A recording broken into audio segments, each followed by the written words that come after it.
This is Alex from Real Time Construction, and this is a window ledge. Giving you my 17 years of experience in the field and my experience from a master's in landscape architecture. Okay, so I want to show you how we did this. First of all, we knocked out the existing concrete, and then we built a frame to contain the pour. Okay, so you can see here we've cut.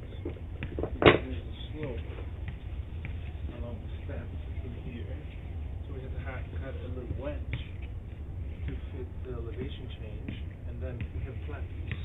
And these two pieces are screwed into this guy and then onto the wall, which keeps it solid for our pour. After that, so today I'm going to finish it off. I'm going to take it off the frame through here. There's top cons here. This is what I need to screw them in and out. And here's my hammer drill, my impact drill. And after I get this off, I'm going to make some of this Portland and sponge it off